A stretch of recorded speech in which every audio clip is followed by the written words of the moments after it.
கோவில்கள் கட்டாத இனமே இந்த உலகத்துல இல்லைன்னு தான் சொல்லணும். அது சர்ச்சு, மசூதி, குருத்வாரான்னு எதுவா இருந்தாலும் சரி, வடிவம் கட்டுமானங்கள்ல வேறுபட்டதா இருந்தாலும் அவைகளை உருவாக்குன மனிதனோட நோக்கம், அது மூலமா அடைய நினைக்கிற பரம்பொருள் இறைவனை தான். நம்ம நாட்டை ஆட்சி செஞ்ச பெரும்பாலான அரசர்கள் ஏன் அதிக அளவுல கோயில்களை கட்டியிருக்காங்க? எல்லா இடத்துலயும் கடவுள் நிறைஞ்சு இருக்கிறது உண்மைனா எதுக்காக அவரை கோவிலுக்குள்ள போய் வழிபடணும்? இந்த கோவில் வழிபாடு எப்படி ஆரம்பிச்சிச்சு?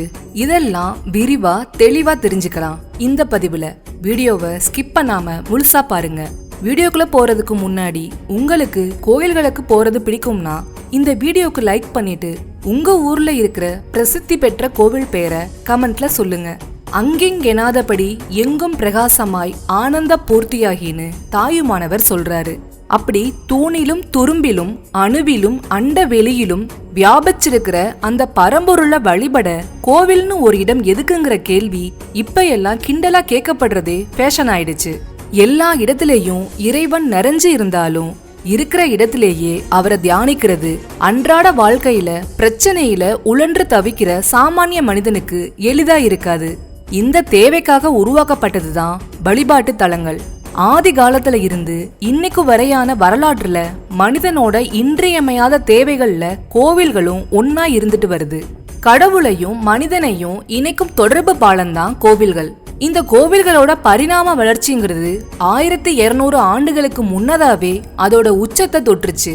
இந்த ஆயிரக்கணக்கான ஆண்டுகள்ல நடந்த போர்களுக்கு இடையில இன்னைக்கு இருக்கிறது எல்லாமே எஞ்சிய கோவில்களும் அதோட மாதிரிகள் மட்டும்தான். கோவில்கள்ங்கிறது இறைவனை வழிபடுற இடமா மட்டும் இல்லாம அதோட ஒவ்வொரு அங்குலத்திலையும் மேம்பட்ட அறிவியல் ஒளிஞ்சிருக்கு. அதோட புனிதத்தையும் பெருமைகளையும் பாக்குறதுக்கு முன்னாடி நம்ம வழிபாட்டோட தோற்றமும் அதோட வளர்ச்சியும் எப்படி இருந்துச்சுன்னு தெரிஞ்சுக்கலாம். ஆதி காலத்துல இறை வழிபாடுங்கிறது இயற்கைய வழிபடும் முறையில தான் தோன்றியிருக்கு. பகல் நேரங்கள்ல துணிச்சலா நடமாடின ஆதி மனிதன் இரவு நேரத்துல இருளை பார்த்து பயந்து குகைகள்ல பதுங்குனான். காலையில இருட்டை விரட்டி அடிக்கிற சூரியனையும் இரவுல ஒளியை கொடுக்கிற நிலாவையும் பார்த்து பிரமிச்சு போனான். சூரியனும் நிலாவும் ஒரு ஒழுங்கு தன்மையோடையும் ஒளித்தன்மையோடையும் இயங்குறத பார்த்து இந்த இரண்டும் நம்மை காக்குற சக்திகள்னு நம்பி வழிபட தொடங்குறான். காலப்போக்குல நெருப்பை கண்டுபிடிக்கிற ஆதி மனிதன் அனைத்தையும் அழிக்கிற சக்தியான நெருப்பை பார்த்து பயந்து அதையும் வழிபட ஆரம்பிக்கிறான். பின் நாட்கள்ல அதோட பயன்பாடுகளை தெரிஞ்சுக்கிட்டு பயத்தை விட்டுட்டு அன்பால வழிபட ஆரம்பிக்கிறான். இத சூரியன், சந்திரன் மற்றும் நெருப்பை இறை சக்தியோட 3 கண்களா வழிபட்டதா மொகஞ்சதாரோவில கண்டெடுக்கப்பட்ட முத்திரைகள்ல தெரிஞ்சுக்கலாம்.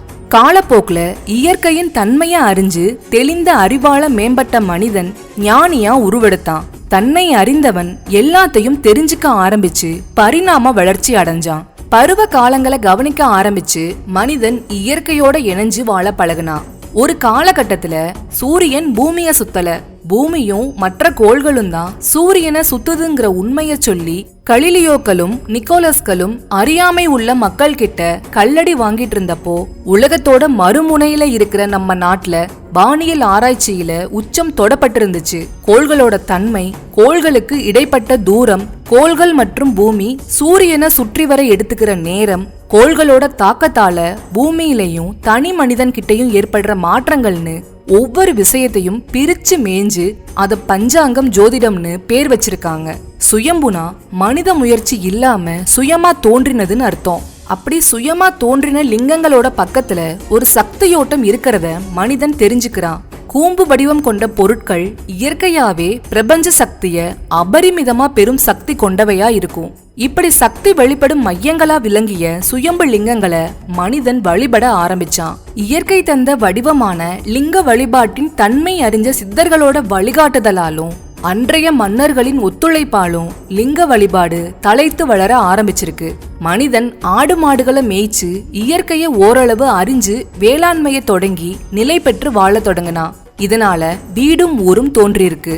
தான் வணங்குற தெய்வத்தையும் தன்னை போல ஒரு இடத்துல இருக்க வச்சு வழிபடணுங்கிற எண்ணத்துல உருவாக்கப்பட்ட இடங்கள் தான் கோவில்கள். கோவில் வழிபாடு இப்படித்தான் ஆரம்பமாயிருக்கு. 1000 ஆண்டுகளுக்கு மேலாக நிலைத்திருக்கிற கட்டிடக்கலையின் உச்சமா கோயில்களை அமைத்த மன்னர்கள் யாருமே தங்களோட அரண்மனைகளை 1000 ஆண்டுகள் நிலைக்கும் வகையில அமைக்கல. இத ஆழ்ந்து யோசிக்கிற அறிவு நமக்கு இருந்தா கோவில்கள் நமக்கு ஆச்சரியமான நிறைய தகவல்களை தரும். கோயில்கள் அதோட கட்டுமான பொருட்கள் அடிப்படையில மரத்தால கட்டப்பட்டவை, மண்ணால் கட்டப்பட்டவை, செங்கற்களால் கட்டப்பட்டவை, குடைவரை கோயில்கள், கருங்கற்களால் கட்டப்பட்ட கற்றளி கோயில்கள்னு பல வகைகளா பிரிக்கப்படுது. இன்னைக்கு பெரும்பாலும் நாம பாக்குற எல்லாமே கற்றளி கோயில்களும் சில குடைவரை கோயில்களும் தான். சுமார் 1200 ஆண்டுகளுக்கு முன்னாடி குடைவரை கோயில்கள் தான் அதிக அளவு இருந்திருக்கு. பின்னாட்கள்ல குறிப்பா சோழர்களோட ஆட்சி காலத்துல தான் கற்றளி கோவில்கள் முழு வளர்ச்சி அடைஞ்சிருக்கு. கருங்கற்களை ஒன்றன் மீது ஒன்றா சமதளமா அடுக்கி அந்த கற்களுக்கு இடையில சுண்ணாம்பு கலவைகள் சேர்த்தோ இல்ல சேர்க்காமலோ அற்புதமான முறையில கட்டப்பட்டவைதான் கற்றளி கோவில்கள். வெறும் கற்களால எழுப்பப்பட்ட கட்டிடங்கள் அல்ல இந்த கற்றளி கோவில்கள். ஆகம விதிகளையும் வாஸ்து விதிகளையும் உள்ளடக்கிய மேம்பட்ட அறிவியல் இது. இன்னைக்கும் நிலைச்சு நிக்கிற இந்த கோவில்கள் மூலம் அன்றைய தமிழர்களோட அறிவு கூர்மை, சிற்பக்கலையில அவங்க அடைஞ்ச தன்னிகர் இல்லாத திறமை, ஆன்மீக வளர்ச்சின்னு பல அற்புதங்களை நாம தெரிஞ்சுக்கலாம். கோயில்களோட கட்டுமானம் மற்றும் வழிபாட்டு முறைகளோட விஞ்ஞான ரகசியங்கள் என்னன்னு பார்க்கலாம். பொதுவா ஆகம முறைப்படியான கோவில்கள்ல கட்டுமானம்ங்கிறது பல வகையா இருந்தாலும் அடிப்படையில ஒரே வகையான அமைப்பை கொண்டுதான் இருக்கும். அது என்னன்னா, முதலாவது கோயில் கோபுரம், அடுத்தது கொடிமரம் மற்றும் வெளிப்பிரகாரம், மூணாவது உள்பிரகாரம், நாலாவது வாகன மண்டபம்ங்கிற அர்த்த மண்டபம், அஞ்சாவது கர்ப்பகிரகம் அல்லது மூலவர் சன்னிதானம். முதல்ல கோவில் கோபுரம் பத்தி பார்க்கலாம். கோயில் கோபுரங்கள் எல்லாமே உயரமான கூம்பு வடிவத்துல அமைஞ்சிருக்கும். அந்த கோபுரத்துல பல வகையான சிற்பங்கள் இருக்கும். இந்த சிற்பங்கள் எல்லாமே நடனம், பல வகையான முத்திரைகள்னு நம்ம உடம்பால செய்யக்கூடிய செயல்களை குறிக்கும் விதமா இருக்கும். இதுல ரொம்ப முக்கியமானது உச்சியில இருக்கிற கோபுர கலசங்கள். தாமிரத்தாலான கூம்பு வடிவ கூர்மையான கலசங்கள்ல நவதானியங்கள் சம அளவுல கலந்து வைக்கப்பட்டிருக்கும். இந்த கலசங்களுக்கு இடியை தாங்குற சக்தி இருக்குங்கிறதும், கலசத்துல இருக்கிற தானியங்கள் ஊர்ல வறட்சி மற்றும் வெள்ளம் வரும் காலங்கள்ல எடுத்து பயன்படுத்த வைக்கப்பட்டவைன்னு நமக்கு மேலோட்டமா தெரியும். ஆனா உண்மையான காரணம் அது இல்ல. நம்ம சாப்பிடுற தானியங்கள்ல கோள்களோட தாக்கம் அதிகமாயிருக்கும். அதை வகைப்படுத்தி தான் நம்ம முன்னோர்கள் நவ தானியங்கள்னு பிரிச்சு வச்சிருக்காங்க. நவ கிரகங்களுக்கும் அவற்றோட தாக்கம் அதிகமுடைய அந்தந்த தானியம் மற்றும் காய்கறிகள், பழங்கள்னு இது எல்லாத்துக்கும் இடையில ஒரு ஈர்ப்பு சக்தி சுழன்ற வண்ணம் இருக்கும். இன்னும் எளிமையா சொல்லணும்னா, நவதானியங்களுக்கும் அந்தந்த தானியங்கள் சார்ந்த கிரகங்களுக்கும் இடையில எப்பவும் ஒரு காந்த தன்மை இருக்கும். அப்படி ஈர்ப்பு தன்மை உள்ள உணவுகளை நாம சாப்பிடுறப்போ அந்த ஈர்ப்பு சக்தி நம்ம உடம்புல வினை புரிஞ்சு கோள்களோட ஈர்ப்பு மையத்துல கொண்டு வந்துடும். உதாரணமா, நம்ம அதிகமா எடுத்துக்கிற அரிசியில சந்திரனோட தாக்கம் அதிகமா இருக்கும். நம்ம அரிசிய சாப்பிடுறப்போ நம்ம உடல் சந்திரனோட ஆதிக்கத்துக்கு உட்படுது. பச்சை நிறத்துல இருக்கிற காய்கறிகள், கீரைகளை நாம எடுத்துக்கிட்டோம்னா புதன் கிரகத்தோட தாக்கம் நம்ம உடம்புல அதிகமா இருக்கும். இது மாதிரி ஒவ்வொரு கிரகத்துக்கும் உகந்ததா இருக்கிற தானியங்களை கலசத்துக்குள்ள வைக்கும் போது அது ஒரு கடத்தியா செயல்படுதுங்கிறது தான் உண்மை. கலசங்கள்ல சம அளவுல கலக்கப்பட்டு இருக்கிற நவதானியங்கள் கூர்மையான தாமிர கலசங்கள் மூலமா நவ கிரகங்களோட தாக்கத்தை சம அளவுல ஈர்க்குது. அப்படி ஈர்க்கிற நவ கிரகங்களோட சக்தி கோயில் கோபுரங்கள் வழியா உள்ள நுழையிற மனிதர்களோட உடம்புல படியும். நவ கிரகங்களோட தாக்கம் மனித உடம்புல சம அளவுல இருக்கிற வரைக்கும் அது பாதிப்பை உண்டாக்காது. ஆனா நவ கிரகங்களோட ஆற்றல் கூடி குறையிறப்போ உடம்புல அது சம்பந்தமான பாதிப்புகளை உண்டாக்கும். இந்த பிரச்சனைக்கு கோபுர கலசங்கள் ஒரு நல்ல தீர்வா இருக்கு. கலசங்கள்ல இருந்து வெளிப்படுற கிரகங்களோட கலவையான ஆற்றல் மனித உடம்புல நவகிரக ஆற்றலை சமன்படுத்துது. இதுதான் கோபுர கலசங்கள்ல மறைஞ்சிருக்கிற சூட்சுமம். அடுத்து கொடிமரம் மற்றும் வெளிப்பிரகாரம். கோயிலோட இந்த பகுதியில தான் கர்ப்ப கிரகத்துல இருந்து வெளிப்படுற பிரபஞ்ச ஆற்றல் இடமிருந்து வளமா சுழன்ற வண்ணம் இருக்கும். நாம கோயிலோட வெளிப்பிரகாரத்துல வளம் வர்றப்போ நம்ம சுவாசத்தின் வழியா பிரபஞ்ச ஆற்றல் அதிக அளவு கிரகிக்கப்படுது. இதனால நம்ம உடலோட உள்ளுறுப்புகள் வலுப்பெறும். இதுதான் வெளிப்பிரகார சுற்றோட சூட்சுமம். இந்த சக்தியை பெறுவதற்காகத்தான் கோவில வளம் வரும் பழக்கத்தை முன்னோர்கள் ஏற்படுத்தி வச்சிருக்காங்க. அடுத்தது உள்பிரகாரம். வெளிப்பிரகாரத்துக்கு அடுத்ததா இருக்கும் மண்டபத்திலையும் உள்பிரகாரத்திலையும் பெரும்பாலும் காமம் சம்பந்தமான சிற்பங்கள் தான் இடம்பெற்றிருக்கும். நம்ம மனசுல வர்ற காமம் பற்றின உணர்ச்சிகள் இயற்கையானது, நம்ம மனசோட பிரதிபலிப்பா மனித மனத்தோட கற்பனை வடிவங்களை குறிக்கும் குறியீடுகளாத்தான் இந்த சிற்பங்கள் அமைக்கப்பட்டிருக்கு. மனித வாழ்க்கை கடந்து செல்லும் படிகள்ல ஒண்ணுதான் காமம். ஒரு மனிதன் இந்த நிலையிலேயே தேங்கி நின்னுடாம அடுத்த நிலையான ஞான நிலைக்கு போகணும்ங்கிறத உணர்த்துற விதமாதான் இந்த பகுதி அமைக்கப்பட்டிருக்கு. அடுத்து வாகன மண்டபம் அல்லது அர்த்த மண்டபம் பத்தி பார்க்கலாம். இதுவும் சூட்சுமம் நிறைஞ்ச இடம்தான். இங்கதான் மூலவரோட வாகனம் இடம்பெற்று இருக்கும். எது சரி எது தவறுன்னு சிந்திக்கிற அறிவை தான் வாகனமா முன்னோர்கள் உருவகப்படுத்தி வச்சிருக்காங்க. வாகன மண்டபத்தை ஒட்டி இருக்கிற அர்த்த மண்டபத்துல தான் கோயிலுக்கு வர்றவங்க தரிசனம் முடிஞ்சு கொஞ்ச நேரமாவது அமர்ந்துட்டு போகணுங்கிறது வலியுறுத்தி சொல்லப்படுது. இதுக்கு என்ன காரணம்னா, கர்ப்ப கிரகத்துல இருந்து வர்ற பிரபஞ்ச சக்தியானது இங்க அதிக அளவுல பரவி இருக்கும். முக்கியமா கோயிலோட தரைப்பகுதி முழுதும் பிரபஞ்ச சக்தியால நிரம்பி இருக்கும். கோயிலுக்குள்ள நாம செருப்பு போடாம போகணும்ங்கிறது நம்ம கால்கள் வழியா அந்த சக்தி ஊடுருவும்ங்கிறதால தான். இது நம்ம உடலையும் மனதையும் மூளையையும் அமைதிப்படுத்தும். இந்த மாதிரியான அமைப்புல இருக்கிற மண்டபத்துல அமர்ந்து ஒரு விஷயத்துல நாம எடுக்கிற முடிவு தீர்க்கமா இருக்குமா? இதுதான் இங்க இருக்கிற சூட்சுமம். அதோட இங்க குறிப்பிட்டு சொல்லப்பட வேண்டிய இன்னொரு விஷயம் குண்டலினி சக்தி. இந்த மண்டபத்துல நாம அமரும் போது பிரபஞ்ச சக்தி நிறைஞ்சு இருக்கிற அந்த இடத்தோட தரைக்கும் நம்ம முதுகெலும்போட முடிவுல இருக்கிற குண்டலினிக்கும் நெருங்கிய தொடர்பு ஏற்படுது. இந்த தொடர்பின் மூலமா நம்ம உடம்புல அந்த சக்தி ஊடுருவி குண்டலினி வெளிப்படையுது. இதனால நம்ம உடம்போட 7 ஆதார சக்கரங்களும் சக்தி பெறுது.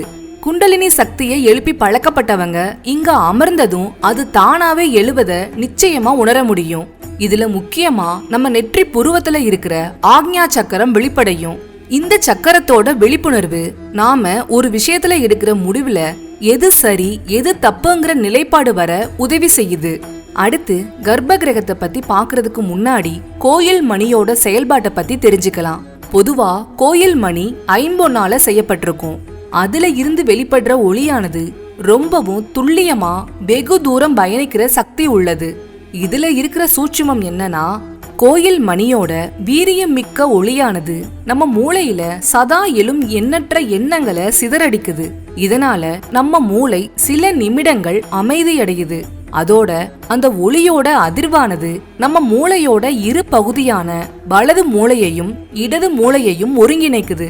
இதனால வழிபாட்டுக்காக கர்ப்ப கிரகம் பக்கத்துல போற மனித மூளைக்கு சாத்வீகமான, அதாவது அதிக எண்ணங்களற்ற ஒரு சூழ்நிலையை ஏற்படுத்தி கொடுக்குது. இந்த கோயில் மணிய கோவில் விஞ்ஞானத்தோட அற்புதமான கருவின்னு சொல்லலாம். இப்போ கர்ப்ப கிரகம்ங்கிற மூலவர் சன்னிதானத்தை பத்தி பார்க்கலாம். ஒரு கோயிலோட உயிர் நாடின்னு இந்த பகுதியை சொன்னாலும் அது மிகை கிடையாது. அதிக வெளிச்சம், காற்றோட்டம் இல்லாம சுகாதாரமற்ற முறையில் இருக்குன்னு மேலை நாட்டை சேர்ந்தவங்களால விமர்சிக்கப்படுற கர்ப்ப கிரகம் தான் கோயிலோட ஒட்டுமொத்த சக்தி களஞ்சியம்.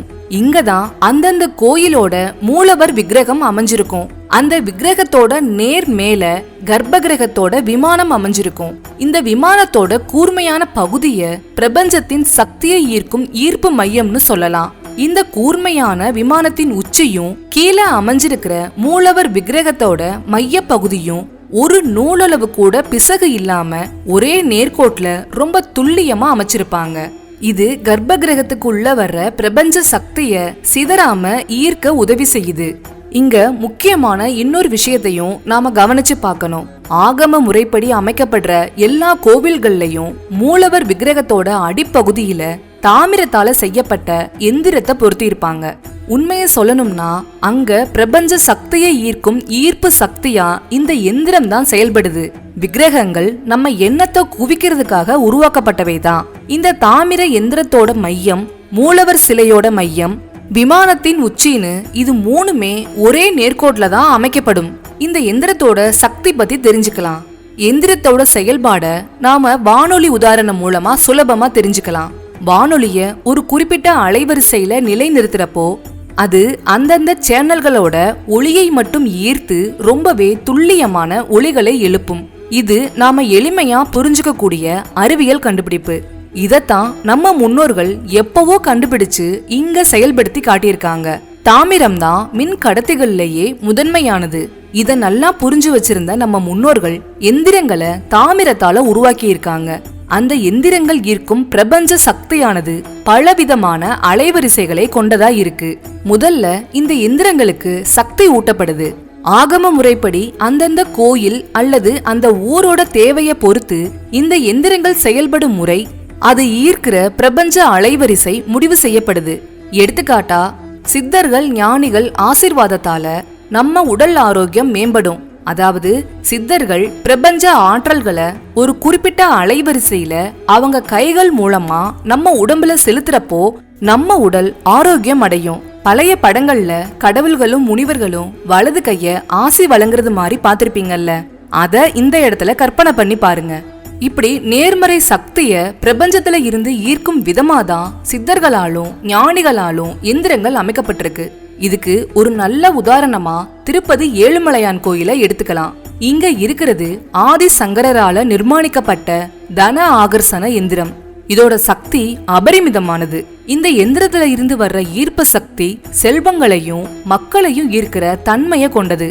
இன்ன வரைக்கும் திருப்பதி ஏழுமலையான் கோவில் செல்வ செழிப்புள்ள கோயில்கள்ல ஒன்னா இருக்கிறதுக்கு காரணம் இந்த எந்திரத்தோட ஈர்ப்பு சக்தி தான். ஆகம முறைப்படி அமைக்கப்படுற எந்திரங்களை 12 வருஷங்களுக்கு ஒரு தடவை நடக்கிற கும்பாபிஷேக விழா அப்போ எடுத்து புதுப்பிப்பாங்க. இப்படி எந்திரங்கள் மூலமா கர்ப்ப கிரகத்துல ஈர்க்கப்படுற அபரிமிதமான பிரபஞ்ச சக்தியானது சிதறி வெளியேறாதபடி ஜன்னல்கள் இல்லாத 3 பக்கமும் அடைக்கப்பட்டு இருக்கிற ஒரு வாசல் பகுதியும் ஒடுங்கிய விதமா கர்ப்ப கிரகம் அமைக்கப்பட்டிருக்கும். இப்படி ஒடுங்கிய வாசல் மூலமா எந்திரத்துல இருந்து வரும் சக்தி வழிபாடு செய்யறதுக்காக கர்ப்ப கிரகத்தோட வெளியே நின்னுட்டு இருக்கிற மக்கள் மேல படியும். அந்த சக்தி நம்ம உடம்புல ஏற்படுத்துற தாக்கம் அளவிட முடியாதபடி இருக்கும். இதனால நம்ம உயிருங்கிற ஆன்மா விரிவடையுது. நீங்க கோயிலுக்கு போய் பிரபஞ்ச சக்தியை ஈர்க்கிற ஒவ்வொரு முறையும் இந்த ஆன்ம விரிவாக்கம் நடந்துட்டே தான் இருக்கும். மனசையும் அறிவு கடந்த பரம்பொருளின் துளியான உயிரின் தன்மையையும் வலுப்பெற செய்யறதுதான் இந்த பகுதியோட சூட்சுமம்.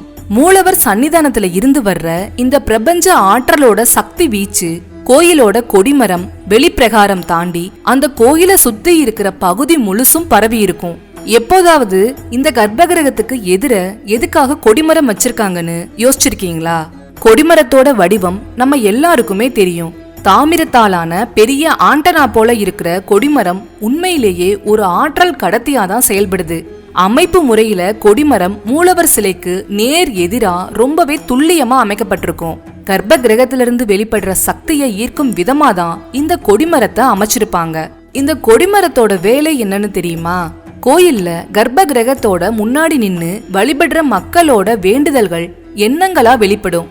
எண்ணங்களுக்கு சக்தி உண்டுங்கிறதும் அவை குறிப்பிட்ட அலைவரிசையில பயணிக்கும்ங்கிறதும் அறிவியல் பூர்வமா நிரூபிக்கப்பட்ட உண்மை. இப்படி வேண்டுதல்களா தோன்றுகிற மனித எண்ணங்கள் கர்ப்ப கிரகத்துல இருந்து பாய்ச்சலா வர்ற பிரபஞ்ச சக்தியோட கலந்து கொடிமரத்துக்கு வருது. இப்படி வந்தடைகிற சக்திய கொடிமரம் ஈர்த்து பிரபஞ்ச வெளியில அதிர்வு அலைகளா அனுப்புது. நம்ம வேண்டுதல்கள் பிரார்த்தனைகள் எல்லாம் பிரபஞ்சம்ங்கிற பரம்பொருளை இப்படித்தான் போய் சேருது. பிரபஞ்சம் நம்ம எண்ணங்களோட வலிமைக்கு ஏற்ப நமக்கு பிரதிபலனை கண்டிப்பா தரும். அடுத்து எதுக்காக மூலவருக்கு சூடம்ங்கிற கற்பூரம் நெய் விளக்கு காட்டுறாங்கன்னு பார்க்கலாம். அதுக்கு முன்னாடி ஆரா பத்தி சின்னதா தெரிஞ்சுக்கலாம். நம்ம உடம்புல இருக்கிற 7 சக்கரங்களும் சரியா சுழலும் போது அதுல இருந்து வெளிப்படுற சக்தி நம்ம உடம்புக்கு உள்ளேயும் உடம்புக்கு வெளியே ஒரு குறிப்பிட்ட சுற்றளவுக்கும் பரவி இருக்கும். இதுக்கு ஆரான்னு பேரு. இந்த ஆராதான் மனிதனோட செயல், குணம் மற்றும் கர்ம வினைகளோட சூட்சும வெளிப்பாடு. ஒரு சராசரி மனிதனுக்கு இந்த ஆறா விரிவு 4ல இருந்து 11 அங்குலம் வரைக்கும் கூட குறைய இருக்கும்.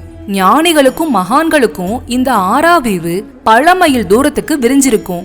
அவங்க இருக்கிற இடத்துக்கு பக்கத்துல வர்ற மனிதர்கள், விலங்குகள் அமைதி அடைகிறது இந்த ஆறா தாக்கம் மூலமாதான். இப்போ கற்பூரத்துக்கு வருவோம். கற்பூரத்தை நெருப்பால எரிக்கும் போது அந்த வேதியியல் வினையானது நம்ம உடம்போட ஆறாவை சுத்தப்படுத்துற ஆற்றல் கொண்டதா இருக்கு. இதுக்கு எடுத்துக்காட்டா கண் திருஷ்டிய சொல்லலாம். மனிதனோட பார்வைக்கு நேர்மறை ஆற்றல், எதிர்மறை ஆற்றல் ரெண்டும் இருக்கு. நோக்கு வர்மத்தோட அடிப்படையும் இதுதான். சக மனிதர்களோட எதிர்மறை பார்வையால ஏற்படுற தாக்கமானது முதல்ல நம்ம உடல் ஆறாவல தான் பாதிப்பை ஏற்படுத்தும். அதுவே பின்னாடி உடல் ஆரோக்கிய குறைவை உண்டாக்கும். இந்த பாதிப்புகளை எல்லாம் சூடம் மற்றும் நெய்யினால் ஏற்றப்பட்ட விளக்குகள் மூலமா சரி செய்ய முடியும். நம்ம வீடுகள்ல கண் திருஷ்டிக்காக சூடம் சுற்றுவதோட அறிவியல் பின்னணியும் இதுதான். கோயில்கள்ல பிரபஞ்ச சக்தியால சூழப்பட்ட மூலவர் சிலைய சூடத்தால சுற்றி எடுக்கிறப்போ அது இன்னும் வீரியத்தோட செயல்படும். அப்படி சுத்தி எடுத்த விளக்க நம்ம கிட்ட கொண்டு வர்றப்போ நாம அதை தொட்டு கண்கள்ல ஒத்திக்குவோம். அது நம்ம முகத்தை சுற்றி இருக்கிற, அதுலயும் முக்கியமா ஆக்ஞா சக்கரத்தை சுற்றி இருக்கிற ஆறாவை சுத்தப்படுத்தும். இதுதான் சூடம் ஏத்துறதுல இருக்கிற சூட்சுமம். இப்போ நான் சொன்ன கோயில் மற்றும் வழிபாட்டுல இருக்கிற அறிவியல் பூர்வமான விளக்கங்கள் உங்களுக்கு கண்டிப்பா ஒரு புரிதலை உண்டாக்கி இருக்கும். இந்த மேன்மையான அறிவியலோட பலனை எல்லாரும் அடையணுங்கிற நோக்கத்துல தான் கோயில் இல்லாத ஊர்ல குடியிருக்க வேண்டாம்னு கோபுர தரிசனம் கோடி புண்ணியம்னு நம்ம முன்னோர்கள் வலியுறுத்தி இருக்காங்க. அடுத்த தடவை நீங்க கோயிலுக்கு போகும்போது இப்போ தெரிஞ்சுக்கிட்ட ஆன்மீக அறிவியலை அங்க இருக்கிற பிரபஞ்ச சக்தியோட தொடர்பு படுத்தி பாருங்க. உங்களோட எண்ணங்களை மறக்காம கமெண்ட்ல சொல்லுங்க. உங்களுக்கு இந்த வீடியோ பிடிச்சிருந்தா லைக் பண்ணுங்க, உங்க ஃப்ரெண்ட்ஸ் எல்லாருக்கும் ஷேர் பண்ணுங்க. மறக்காம நம்ம சேனலை சப்ஸ்கிரைப் பண்ணிடுங்க. நன்றி.